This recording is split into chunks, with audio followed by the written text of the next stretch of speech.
વિચલન વિચલન એટલે અવલોકનો વચ્ચે રહેલો તફાવત. આપણે અગાઉ જોઈ ગયા મધ્યવર્તી સ્થિતિના માપ. હવે શરૂ થયા પ્રસારના માપ.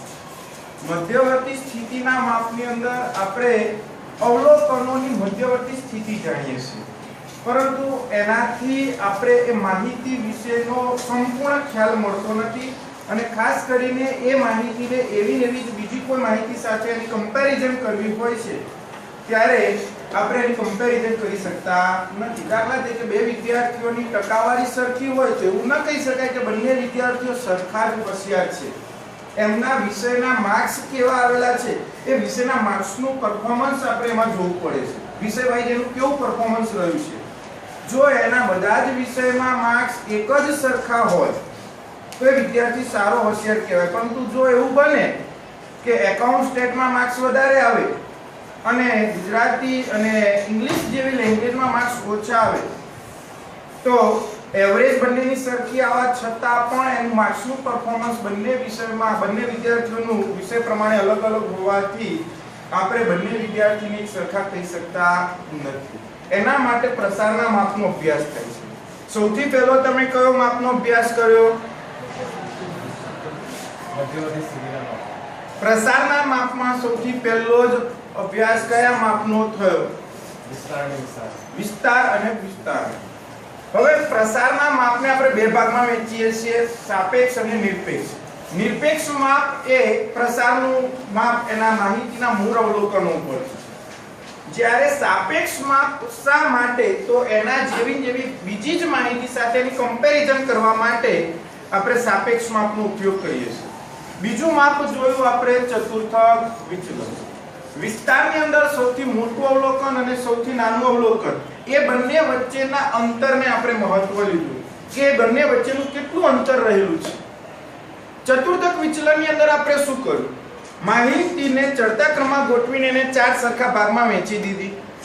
સૌથી નાના 25% અવલોકનોને કાઢી નાખ્યા, સૌથી મોટા 25% અવલોકનોને કાઢી નાખ્યા. કારણ કે સૌથી નાના અને સૌથી મોટા અવલોકનો જે છે એ માહિતીના મધ્યવર્તી સ્થિતિ સાથે સીધી ભાષામાં કહીએ તો મેચ ના થાય. વર્ગની અંદર બહુ જ ઓછા માર્ક્સ લાવનાર વિદ્યાર્થી અને બહુ જ ટોપમાં લાવનાર વિદ્યાર્થી એ આપણા એવરેજ પરિણામ ઉપર સીધા અસર કરતા હોતા નથી.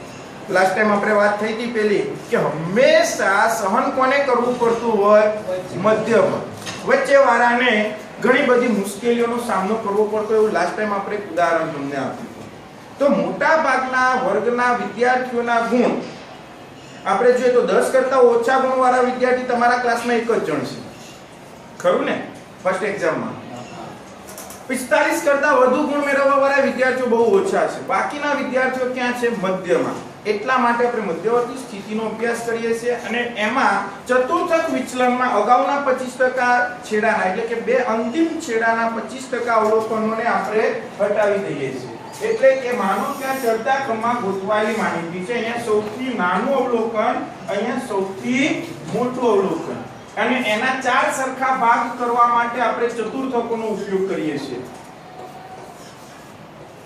અહીંયા 25% અવલોકનો માહિતીના છે, અહીંયા પણ 25%, બંનેની વચમાં, આ બંનેની વચમાં પણ 25% અને આ બંનેની વચમાં પણ 25%.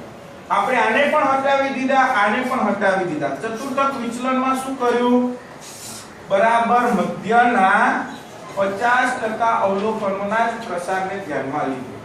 પણ બંનેની મર્યાદા, વિસ્તારની મર્યાદા અને ચતુર્થક વિચલનની મુખ્ય મર્યાદા એ છે કે આપણે બંનેની ગણતરીમાં માહિતીના બધા જ અવલોકનોનો ઉપયોગ કરતા નથી. મધ્યવર્તી સ્થિતિના માપની અંદર આપણે એક બાબત જોઈ ગયા હતા કે મધ્યક, મધ્યસ્થ કે બહુલક ત્રણેયમાં શ્રેષ્ઠ માપ આપણે કોને કહીએ છીએ મધ્યવર્તી સ્થિતિમાં? શા માટે? કારણ કે તેની અંદર માહિતીના બધા જ અવલોકનોનો સમાવેશ થઈ જાય છે. બરાબર. તો જ્યારે આપણે કોઈ પણ પ્રકારની માહિતીનો અભ્યાસ કરતા હોય ત્યારે એની અંદર માહિતીના બધા જ અવલોકનોનો સમાવેશ થવો જરૂરી છે. વિસ્તાર આપણે જોયો એમાં સૌથી નાનું અવલોકન અને સૌથી મોટા અવલોકનને જ મહત્વ આપ્યું. વચ્ચેના અવલોકનોને તો આપણે મહત્વ આપતા જ નથી. ચતુર્થક વિચલનમાં શું કર્યું? તો તો અવલોકનોને ચડતા ક્રમમાં ગોઠવી દીધા. સૌથી મોટો ચતુર્થક અને સૌથી નાનો ચતુર્થકની જે કિંમત આવે છે એને ધ્યાનમાં લીધી.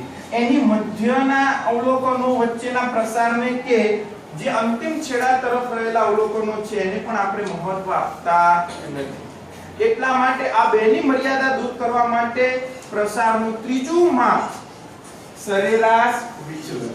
સરેરાશ વિચલનની અંદર સૌથી પહેલા તમારે મધ્યવર્તી સ્થિતિનું શ્રેષ્ઠ માપ જે કહીએ છે મધ્યક, એ મધ્યક શોધવામાં આવે છે.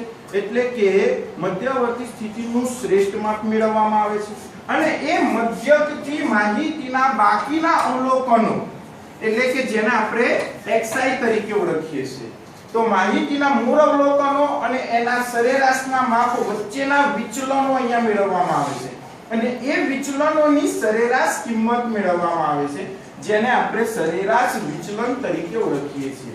વિચલન એટલે અવલોકનો વચ્ચે રહેલું તફાવત. હવે આપણે કોઈ પણ પ્રકારની માહિતીનો અભ્યાસ કરવો હોય તો સૌથી પહેલા એનું સરેરાશનું જે શ્રેષ્ઠ માપ છે મધ્યક એ મેળવીએ. દાખલા તરીકે 2 4 6 8 10 આ અવર્ગીકૃત એક માહિતી છે. હવે આપણે આનો મધ્યક શોધવો હોય તો સૌથી પહેલા શું કરીશું? અવલોકનોનો સરવાળો કેટલો થશે? 30. હવે આના ઉપરથી સરેરાશનું શ્રેષ્ઠ માપ જે આપણે કહીએ છીએ તે મધ્યક મેળવીશું. તો મધ્યક માટેનું સૂત્ર x બાર = સિગ્મા xi upon n 30/5 બરાબર 6. હવે આપણે આપેલી માહિતીના બધા જ અવલોકનો અને તેના મધ્યક વચ્ચે કેટલું અંતર છે એની સરેરાશનું માપ મેળવવા માટે અવલોકનો એટલે કે xi અને તેના મધ્યક વચ્ચેનો તફાવત મેળવીશું. હવે આપણો મધ્યક કેટલો છે? 6. તો 2 માંથી 6 જાય તો -4. 4 માંથી 6 જાય તો -2. 6 માંથી 6 જાય તો 0. 8 જાય તો 2 અને 10 માંથી 6 જાય તો 4. હવે જ્યારે આપણે આનો સરવાળો કરીએ છીએ સિગ્મા xi માઈનસ x બાર તો કેટલો થઈ જશે? 0. હવે અહીંયા વિચલનોનો સરવાળો 0 થયો. એનો મતલબ આપણે આમ જનરલી જોવા જઈએ તો કશું વિચલન છે જ નહીં. વિચલનનો સરવાળો 0 થાય એનો મતલબ કશું વિચલન છે જ નહીં. આપણે ક્યાંક ફરવા ગયા હોય અને પ્રવાસ માનો કે ગયા, તમે મને એડવાન્સ પૈસા આપી રાખ્યા અને પછી કહ્યું કે સાહેબ વાપરવા જોઈએ એટલા આપજો, પછી વધઘટ લેવી દેવી. હવે કોઈએ મારી પાસે બેલેન્સ હતું એનાથી વધારે ઉપાડ્યા હશે, કોઈએ એનાથી ઓછું ઉપાડ્યું. ભાઈ ઘરે આવ્યા પછી હું મોનિટરને કહી દઉં જેના મારી પાસે લેવા દેવાના હોય એનો હિસાબ કરી લે. એને હિસાબ કરી પછી મને ટોટલ આપ્યું સાહેબ 0. તો મારે એવું સમજવાનું ને મારે કોઈને આપવાના નહીં, કોઈ પાસેથી લેવાના નહીં, એવો જ થયો ને એનો મતલબ. પણ વાસ્તવમાં તમારે ઘણા એવા વિદ્યાર્થી છે જેને મારી પાસેથી લેવાના નીકળશે, ઘણા એવા હશે જેને મારા આપવાના નીકળતા હશે. આ એ વસ્તુ છે કે જ્યારે આપણે મૂળ અવલોકનો અને એના મધ્યક વચ્ચેનો વિચલન લઈએ છીએ ત્યારે મધ્યવર્તી સ્થિતિનું માપ છે જે બધા જ અવલોકનોની એવરેજ છે જે મધ્યમાં આવેલું હોય છે, એનાથી અમુક અવલોકનો નાની કિંમતના હોય અને અમુક અવલોકનો એનાથી મોટી કિંમતના હોય છે. એટલે એનું વિચલન ઘણાનું ધન પણ આવે, ઘણાનું ઋણ પણ આવે અને એનો સરવાળો કરીએ તો અવલોકનોનો સરવાળો 0 થાય. એટલે આપણે જનરલી એવું માને કોઈ વિચલન છે ને, પણ વાસ્તવમાં વિચલનો તો છે.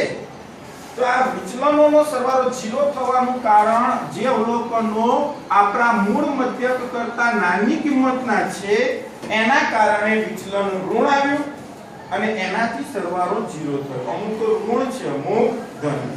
તો આપણે અહીંયા ચિહ્નની અવગણના કરવા માટે તમારા સેકન્ડરી લેવલના એજ્યુકેશનની અંદર આવ્યો છે કે કોઈ પણ કિંમત માઈનસ હોય અને એને ચિહ્નની અવગણના કરવી હોય તો એ કેવી રીતે કરીશું?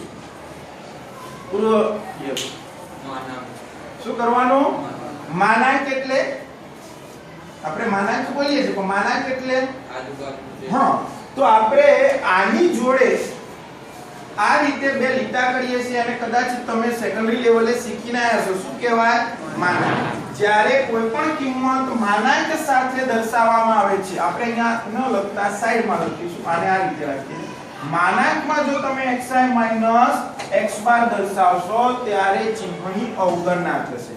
તો અહીંયા ચિહ્નની અવગણના કરવા માટે 2 માંથી 6 જાય તો 4, 4 માંથી 6 જાય તો 2, 0 2 4, ટોટલ સરવાળો 12. એટલે કે કુલ વિચલન કેટલું આવ્યું? 12 આવ્યું.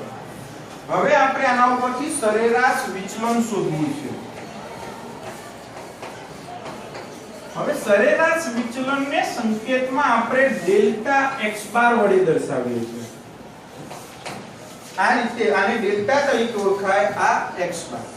હવે આનું સૂત્ર જોઈએ તો મધ્યકનું જેવું સૂત્ર હતું એવું જ સૂત્ર સિગ્મા માનાંકમાં xi - x બાર upon n.